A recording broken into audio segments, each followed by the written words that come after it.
Did I just get fooled into watching a really good romance movie?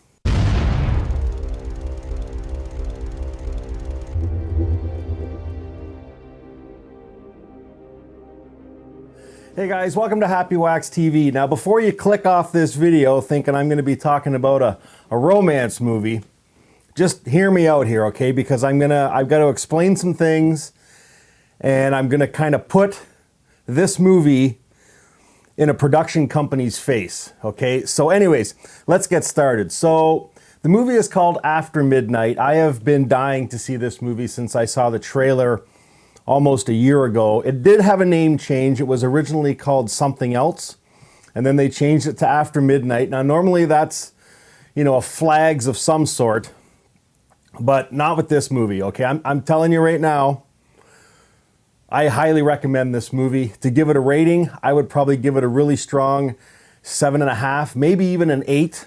Okay, now some of you might argue with me after you watch it, but I'm telling you straight up, you have to watch this movie from the very beginning to the very end, okay? Because every scene, every shot, every piece of dialogue in this movie means something about this movie. There is no, like sometimes you get like, you know, extra dialogue or extended dialogue that kind of goes nowhere or means nothing. Everything in this movie means something. So you have to watch it from the very beginning to the very end, and I promise you, you won't be disappointed. I'd like to think that 99% of the time I'm right on movies, and I'm not wrong with this one. I'm going to tell you why. So first of all, it is directed by James Garner, who also wrote it, and he also stars in it, and he does a fantabulous fucking job. Bravo, your movie is fucking stellar. The other reason why I got, you know, attracted to this movie was two names, Justin Benson and Aaron Moorhead. Now Justin Benson is the police officer in this movie. Okay, Aaron Moorhead's not in it, but they're both producers. And anything these guys put their names on, I will watch. I compare them to, and some may argue with me, so don't, you know what I mean? This is just my opinion. I compare these two guys to Shane Carruth, okay? The writer and director of Primer. If you haven't seen that movie, it's fucking awesome. And Upstream Color, okay? And these two guys are known for the movie called Spring from 2014, The Endless, which is fantastic, and they've got a couple more movies out. And I'm telling you, anything these guys are involved in is fantastic, okay? I don't want to say too much about this movie because the more you know, the less of an impact it will have on you. Yes, it's kind of a love story, okay? But it is also a creature feature. That's what it's listed as, okay? And there's points in this movie where I think, how is this a creature feature? But again, you have to watch from the very beginning to the very end, okay? And I'm gonna read, I mean, the synopsis is a real simple one, okay? It's about a couple that are together. They've been together for a long time. They own a bar. I can't remember the town they live in, but it's in like buttfuck Idaho nowhere. Do you know what I mean? And they live kind of on a farm, okay? And they've been there forever. And that's Hank and Abby. Abby is played by Bree Grant. And so basically one day, you know, this is all through the first act, okay? So I mean, we have two different scenes going on. We have scenes of them, you know, living their life, like loving each other, showing how much they love each other. And then it'll flash to a scene where Hank has a shotgun because he's getting attacked every night by this creature that's trying to break into his fucking house, okay? So we have the attack scene, then we have like them loving each other together, and then it's back to an attack scene, and then loving each other. And then at the end of the first act, it kind of flashes to him in his kitchen, and there's a note on the cupboard by Abby saying, I have to leave for a while, okay? And that is it. That is the first act. And right there we're thinking, okay, this is all in his mind. He's having a mental breakdown because he loves this woman so much, and she's left, right? And then I can't really say anything beyond the second and third act. You just have to watch it and let it unfold in front of you. But I promise you, if you trust my word, Okay? You will like this movie. You may not love it, but I promise you, you will not shut this movie off and say that movie was fucking awful. It's impossible. It's impossible. It was awesomely written. It was fantastically directed. I mean, every scene in this movie means something. It's not a movie where you can play video games on your phone because you might miss something or you might miss a piece of dialogue. There's every part of this movie means something. And it's fantastic. And I'll tell you, anything that Justin Benson and Aaron Moorhead are involved in is just like The Endless with that vortex, whatever it was, like you going back and forth into the future was fucking awesome. The story there was incredible and they didn't explain too much for you, so you had to figure it out. Spring. If you haven't seen Spring, that movie, like I knew nothing about it and it floored me. You know what I mean? Like how good it was. Find those movies and fucking watch them.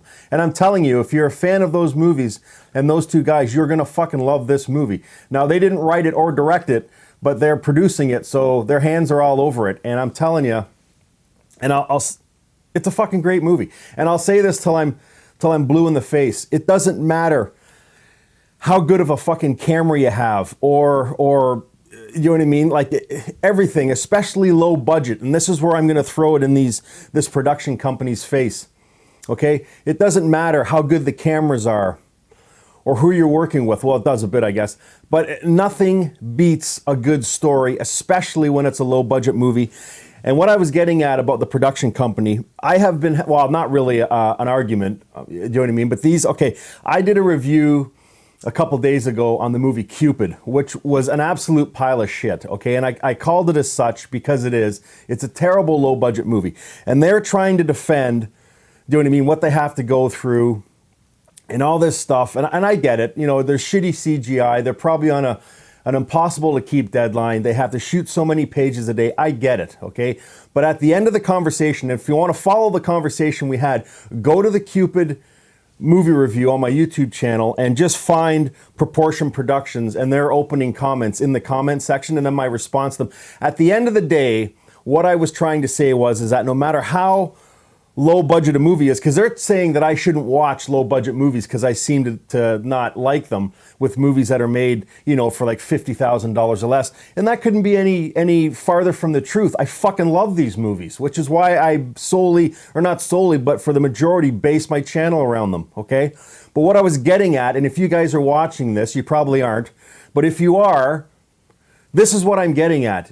A good fucking story will save your movie 100% of the time, okay? Cupid was a terrible fucking story and it was lazily fucking directed. And that's what I was getting at. This movie here, After Midnight, it's a fucking fantastic story. It's a minuscule budget. You know what I mean? It's just an awesome story put forth in front of you and it's told really well with an awesome director, great producers, and a cast that's not fucking lazy and want to be there. That's what I was getting at, and that is why I love low budget horror movies, and that's what this is, okay? And yes, I mean, even the creature that's in this movie is fucking fantastic looking.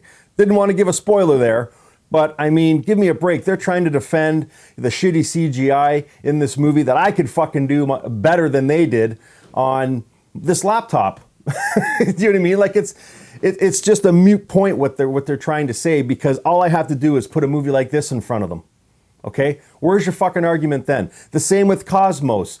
A bunch of other movies. I don't even want to get into an argument. I'm going to use this movie as an example, okay? Watch this fucking movie, Proportion Productions, if you haven't, and then tell me I'm fucking wrong, okay? And then at the end of it, make sure you read the comments, because I actually said they should be thanking me, because usually my rant videos on shitty fucking horror movies usually get like a ton of views.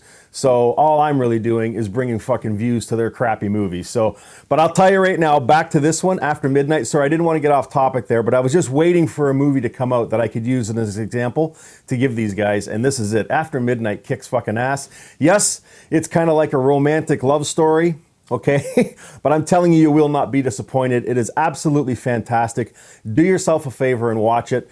I know Valentine's Day is over, but I've just given you two really good fucking movies to watch for, a late day Valentine's Day. Is After Midnight, which is really cool. And then Eat Brains Love is another fucking, you know, undiscovered gem that I found about a romantic zombie movie. So anyways, check this movie out. I promise you won't be disappointed. If you have seen it, let me know what you thought of it. If you haven't, please go rent it, give it a watch, and let me know what you think, guys. And as always, stay scared.